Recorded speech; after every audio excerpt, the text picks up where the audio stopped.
Ridha Allah subhanahu wa ta'ala adalah salah satu dari sifat. Nabi SAW mengatakan, laisa lil mu'min ayyudhilla nafsahu. Mukmin itu jangan sampai menghinakan diri. Sejarah hamba yang Allah sebutkan dalam Al-Quran, di antara tujuan besarnya adalah agar menjadi pelajaran. Assalamualaikum warahmatullahi wabarakatuh. Innal hamdalillah nahmaduhu wa nasta'inuhu wa nastaghfiruh wa na'udzu billahi min shururi anfusina wa min sayyiati a'malina. May yahdihillahu fala mudilla lahu wa may yudlil fala hadiya lahu. Ashhadu an la ilaha illallah wahdahu la sharika lahu wa ashhadu anna Muhammadan 'abduhu wa rasuluh. Ya ayyuhalladzina amanu taqullaha haqqa tuqatih wa la tamutunna illa wa antum muslimun. Ya ayyuhan nasu taqu rabbakumul ladzi khalaqakum min nafsin wahidah wa khalaqa minha zawjaha wa batha minhuma rijalan katsiran wa nisaa'a واتقوا الله الذي تساءلون به والأرحام إن الله كان عليكم رقيبا يا أيها الذين آمنوا اتقوا الله وقولوا قولا سديدا يصلح لكم أعمالكم ويغفر لكم ذنوبكم ومن يطع الله ورسوله فقد فاز فوزا عظيما أما بعد إخوة الإيمان أعزكم الله.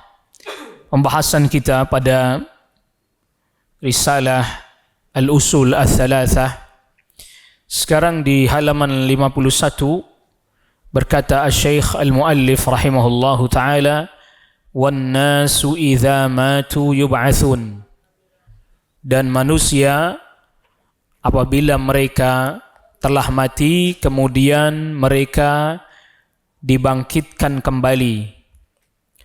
Waddalilu, dan dalilnya adalah qauluhu ta'ala, firman Allah subhanahu wa ta'ala, minha khalaqnakum wa fiha nu'idukum wa minha nukhrijukum taratan ukhra. Dari tanah kami menciptakan kamu dan kepada tanah kami akan mengembalikan kamu, dan dari tanah juga kami akan mengeluarkan kamu pada waktu yang lain, pada kesempatan yang lain, yaitu dibangkitkan. Dan juga Allah subhanahu wa ta'ala berfirman, wallahu ambatakum minal ardi nabata thumma yu'idukum fiha wa yukhrijukum ikhraja. Dan Allah subhanahu wa ta'ala yang menumbuhkan kamu dari tanah, tumbuh berangsur-angsur seperti tumbuhan, sedikit demi sedikit keluar. Kemudian Dia akan mengembalikan kamu ke dalam tanah dan mengeluarkan kamu pada hari kiamat dengan pasti.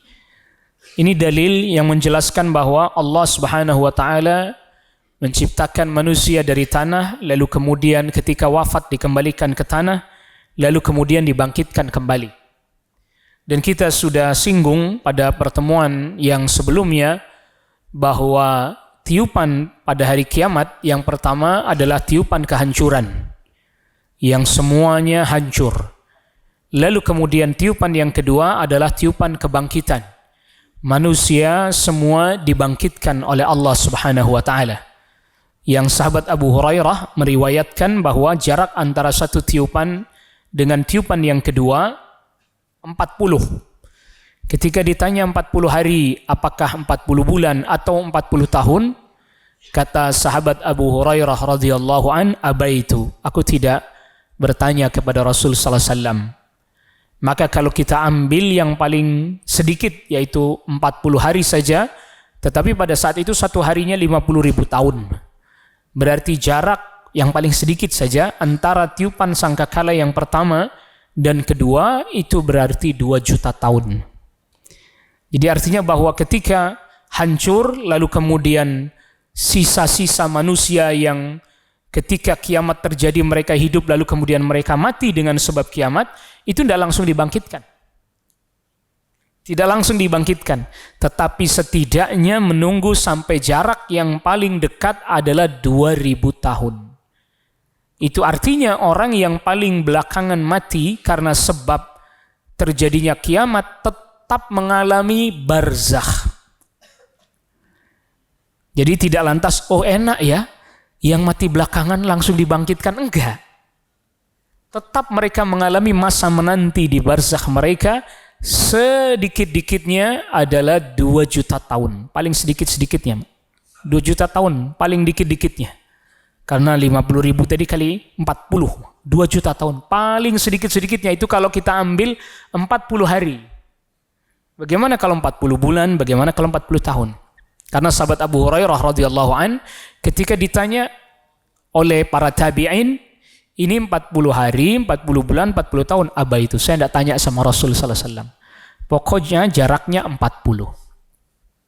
Setelah itu kemudian tiupan yang kedua. Baru kemudian manusia dibangkitkan oleh Allah Subhanahu wa taala.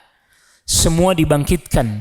Jadi yang semenjak Nabi Adam alaihi salam sampai kemudian manusia yang terakhir mati, mereka semua dibangkitkan oleh Allah Subhanahu wa taala.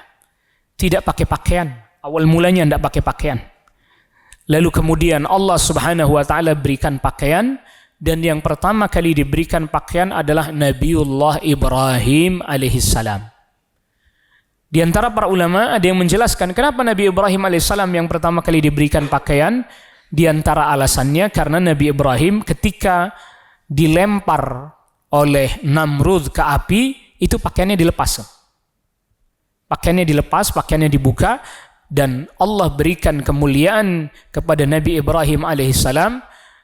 Pakaian pertama kali diberikan kepada beliau nanti ketika dibangkitkan. Setelah manusia semua dibangkitkan, itu disebut dengan Yaumul Ba'ats, hari kebangkitan. Disebut juga Yaumul Khuruj, yaitu hari di mana manusia keluar dari tanah dibangkitkan oleh Allah Subhanahu wa taala. Tentu keadaannya berbeda dengan keadaan ketika waktu masih di dunia, tidak sama. Oleh karena itu Rasulullah sallallahu alaihi wasallam bersabda di dalam hadis yang sahih diriwayatkan oleh Al-Imam Muslim, yub'atsu kullu 'abdin yaumal qiyamah 'ala ma mata 'alaihi. Setiap hamba dibangkitkan oleh Allah Subhanahu wa taala sesuai dengan kondisi tatkala dia dalam keadaan matinya, dalam keadaan seperti apa.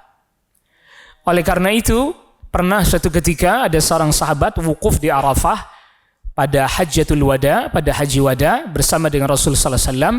Beliau wukuf di Arafah di atas onta. Di ontanya masuk ke dalam area Arafah. Lalu beliau tidak turun dari ontanya. Dan ini dijadikan hujjah, dijadikan dalil oleh para ulama, bolehnya wukuf di Arafah orang itu nggak turun dari bus, asalkan bisnya di dalam area Arafah. Tapi kalau bisnya di luar area Arafah tidak boleh. Bisnya masuk, kan ada sebagian jamaah haji begitu. Atau bahkan sebagian jamaah haji yang dalam keadaan sakit, bawa pakai ambulan, masuk ke dalam Arafah. Udah berhenti sejenak saja, dia nggak perlu dibawa putar-putar pun nggak perlu sebenarnya. Cukup dia diam sejenak di Arafah ketika masuk waktu wukuf ya. Dan waktu wukuf itu masuk zuhur. Bukan dari pagi wukuf di Arafah itu. Zuhur. Baru masuk waktu wukuf zuhur. Maka biasanya habis zuhur, orang-orang yang sakit itu dibawa ke Arafah masuk. Sebagiannya cuma muter doang, keluar lagi, selesai sudah wukufnya. Karena memang wukuf hanya sebentar pun boleh. Jadi misalnya masuk habis zuhur, sekitar setengah jam, sudah keluar lagi, sudah boleh itu bagi orang yang sakit atau semisalnya. Dan ada jamaah haji juga yang memang bisa masuk wukuf, berhenti di Arafah, jamaahnya nggak turun. Seperti haji tahun lalu, banyak yang nggak kebagian tenda, akhirnya di dalam bis dia. Pertanyaannya, apakah hajinya sah-sah? Dalilnya, hujahnya ini, sahabat itu masuk ontanya ke area Arafah, dia nggak turun. Mungkin karena dia ngantuk, terjatuh dia dari ontanya, keinjak ontanya sampai wafat. Maka Rasulullah sallallahu alaihi wasallam perintahkan agar dia dimandikan, dikafani, tapi tidak boleh dikasih wangi-wangian dan tidak boleh ditutup bagian kepalanya. Jadi kepalanya tetap terbuka karena dia mati dalam keadaan ihram. Sedangkan orang yang berihram tidak boleh pakai wangi-wangian, tidak boleh ditutup kepalanya. Maka Rasulullah sallallahu alaihi wasallam sabdakan, fa innahu, kenapa enggak boleh itu? fa innahu yub'atsu yaumal qiyamati mulabbiya.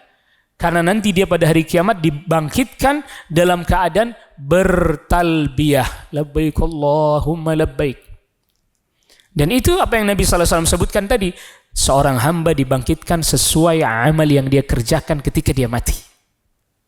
Begitu juga orang yang syahid di medan jihad. Rasulullah SAW nggak perkenankan dia dimandikan agar supaya darahnya tetap melekat pada tubuhnya, langsung dibungkus saja dengan pakaian perangnya. Mungkin baju besi aja yang dilepas, baju biasanya ini nggak dilepas. Tidak dimandikan, pakaian perang yang dilepas, baju ini dilepas, nanti dibangkitkan dalam keadaan berdarah tubuhnya. Launuhu launud dam, warnanya warna darah, warihuhu rihul misk, tetapi baunya bukan bau darah, tetapi bau minyak kasturi yang harum. Dibangkitkan sesuai dengan amal yang dia kerjakan.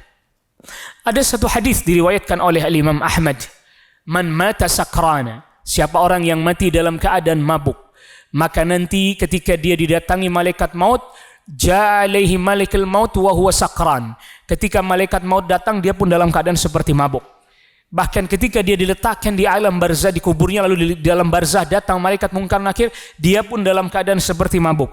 Dan ketika dibangkitkan, wa yub'atsu yaumal qiyamati sakrana, dia pun nanti dibangkitkan pada hari kiamat dalam keadaan mabuk. Nauzubillah. Nasallallahu alaihi wasallam.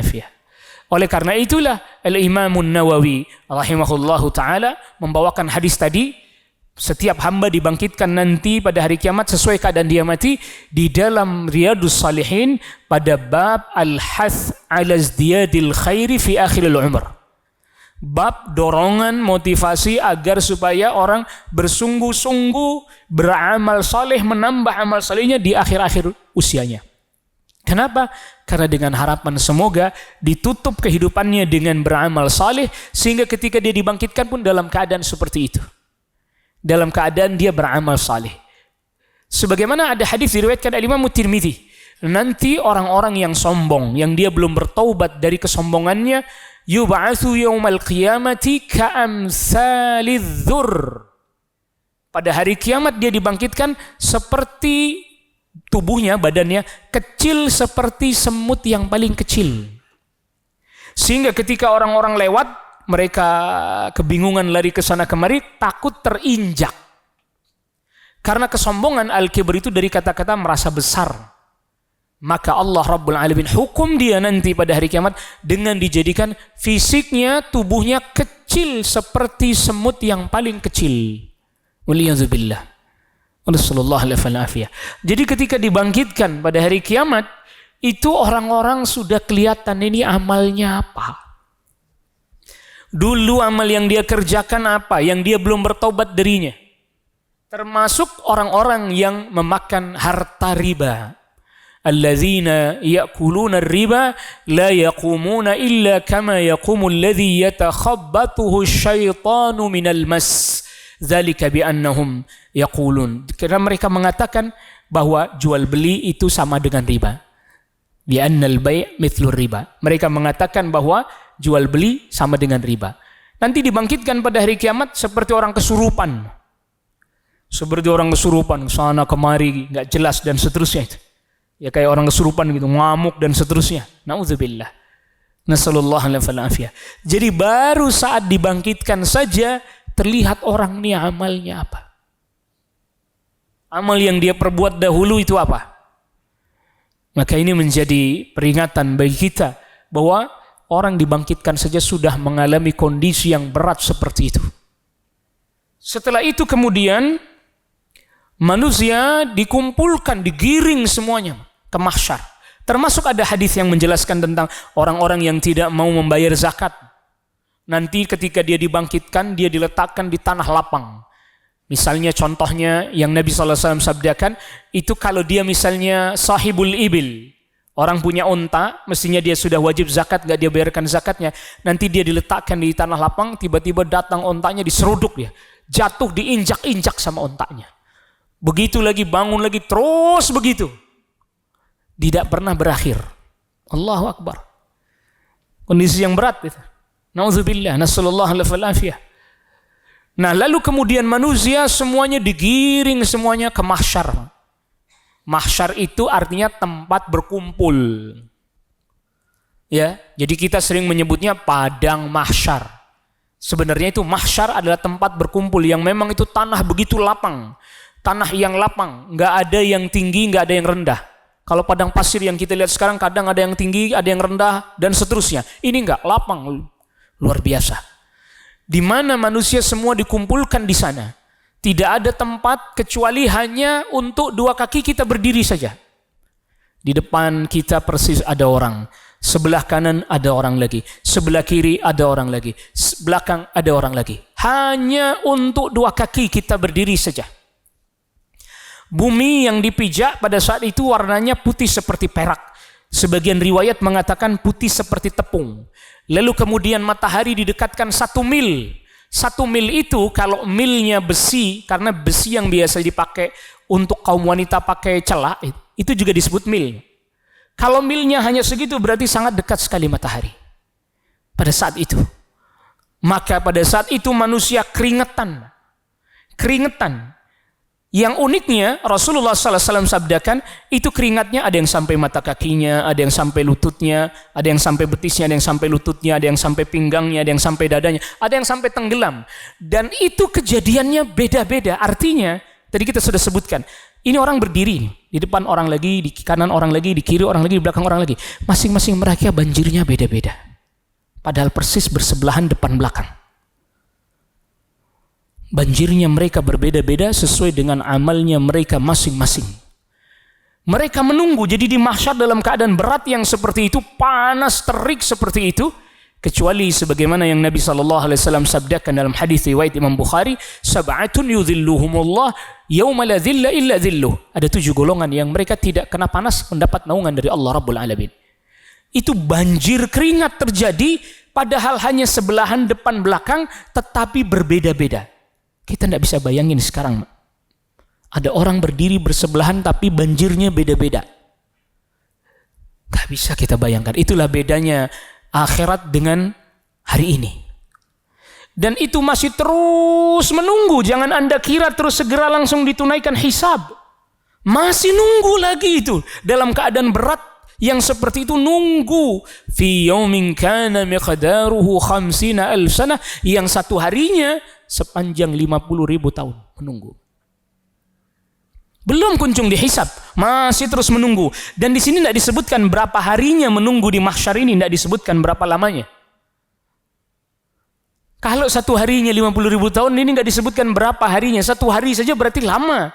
Bagaimana kemudian lebih lama dari itu? Sampai kemudian seluruh manusia akhirnya karena kondisi berat itu mendatangi para nabi dan para rasul alaihimussalatu wassalam ajma'in. Seluruh manusia mendatangi Nabi Adam alaihissalam. Nabi Adam, doakan kepada Allah untuk kami agar segera ditunaikan hisab. Kami sudah mengalami kondisi yang berat.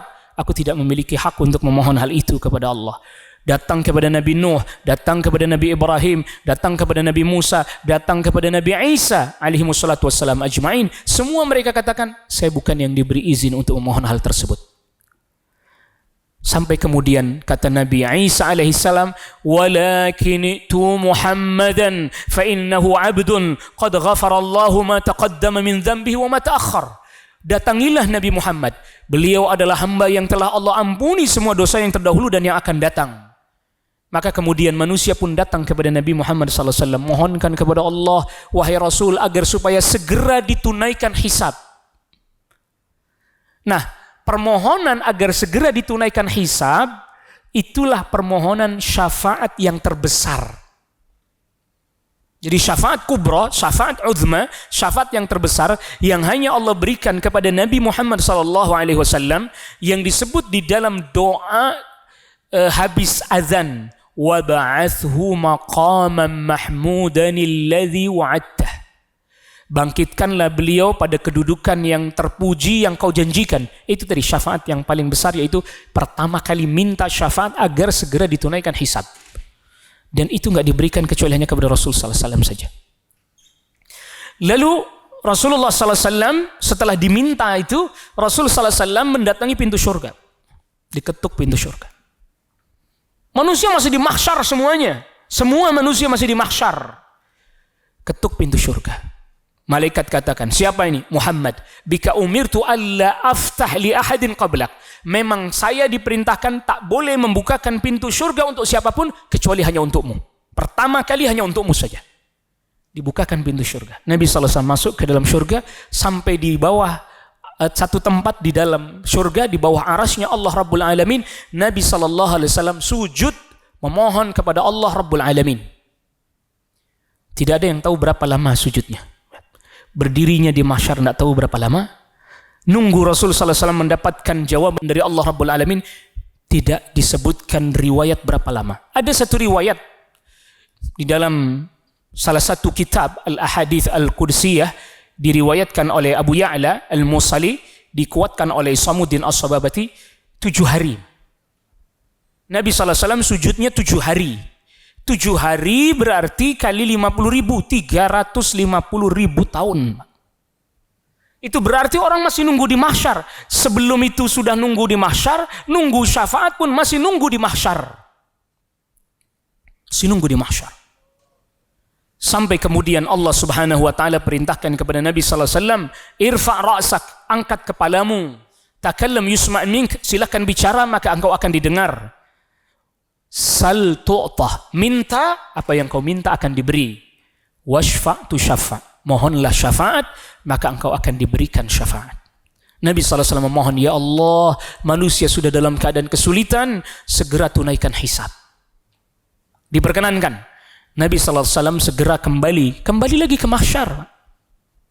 Kembali lagi ke mahsyar. Lalu kemudian Allah Rabbul Alamin datang.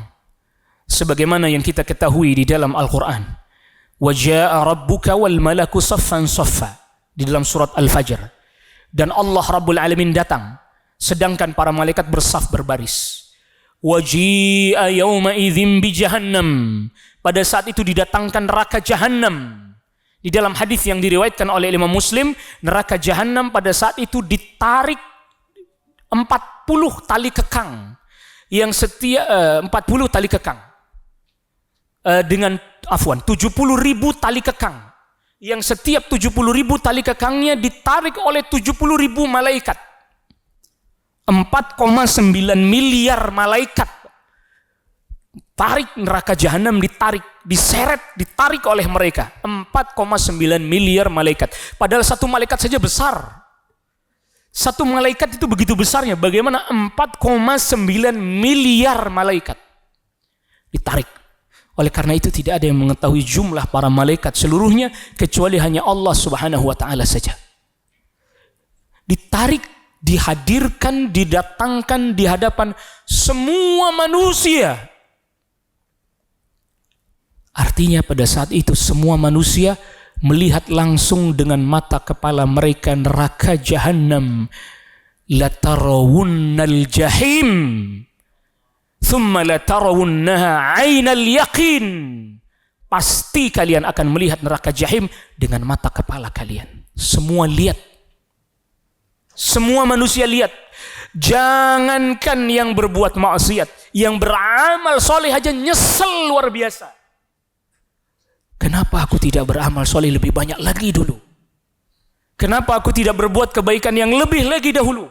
Nyesel, nggak ada yang nggak menyesal. Semuanya menyesal. Apalagi yang berbuat kemaksiatan. Apalagi yang berbuat kekufuran. Maka oleh karena itulah kemudian di akhir suratul Fajr tadi, yaqulu ya laitani qaddamtu li hayati. Menyesal loh mereka. Coba dahulu aku mau beramal saleh untuk kehidupanku yang sekarang ini.